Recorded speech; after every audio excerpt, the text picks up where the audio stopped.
ஒரு மனுஷனுக்கு heart beat இருக்கு. ஆனா அவரை டெட்ன்னு சொல்லி ப்ரொனவுன்ஸ் பண்ணலாமா? ப்ரொனவுன்ஸ் பண்றாங்களே, அதுக்கு பேரு தான் பிரெயின் டெத்ன்னு அப்படி ஒரு பேரும் வச்சிருக்காங்க. இத பத்தி தான் சுப்ரீம் கோர்ட்ல ஒரு ஷாக்கிங்கான கேஸ் பார்க்க போறோம். எஸ் கணபதி அப்படின்ற ஒரு டாக்டர் கேரளால இருந்து சுப்ரீம் கோர்ட்ல ஒரு கேஸ் போட்டிருக்காரு. என்ன சொல்றாருன்னா, பிரெயின் டெட் அப்படின்ற ஒரு கான்செப்டே ஃபிக்ஷன், பொய்யான கான்செப்ட். இது எதுக்கு டெவலப் பண்ணிருக்காங்க அப்படின்னு பாத்தீங்கன்னா, ஆர்கன்ஸை ட்ரேட் பண்றதுக்காக. இவர் பிரெயின் டெட்னு சொல்லிட்டா லா படி அவரோட ஆர்கன்ஸை எடுத்து மத்தவங்களுக்கு பொருத்தலாம் அப்படின்றதுக்காக சும்மா கிரியேட் பண்ணிருக்காங்க இந்த டாக்டர்ஸ் அப்படின்னு ஒரு கேஸ போடுறாரு.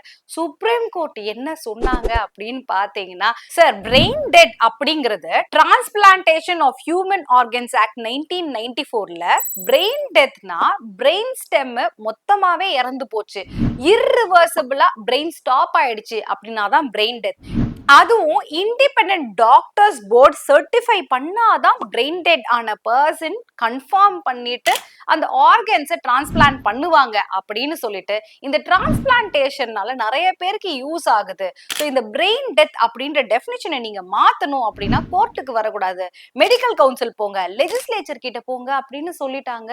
இதுல அந்த டாக்டர் சொல்ல வந்தது என்னன்னு பாத்தீங்கன்னா, இப்ப கஷ்டப்படுறவங்க புவர் பீப்புள் ஹாஸ்பிட்டலுக்கு போறாங்க அப்படின்ற போது சில டைம் அவங்கள பிரெயின் டெட் அப்படின்னு பிக்சேஷன்லாம் ரெஜிஸ்டர் பண்ணிட்டு அவங்களோட ஆர்கன்ஸை ட்ரேட் பண்ணிடுறாங்க, காசுக்கு வித்துடுறாங்க அப்படின்னு கொண்டு வந்ததுதான். இதுக்கு சுப்ரீம் கோர்ட்டு சரி இதுல என்ன இருக்குன்னு நம்ம பார்ப்போம், இதை ரீகன்சிடர் பண்ணுவோம் அப்படின்னு நினைக்காம இதுக்கு நீங்க பார்லிமெண்ட் போங்க, மெடிக்கல் கவுன்சில் போங்கன்னு சொல்லிட்டாங்க.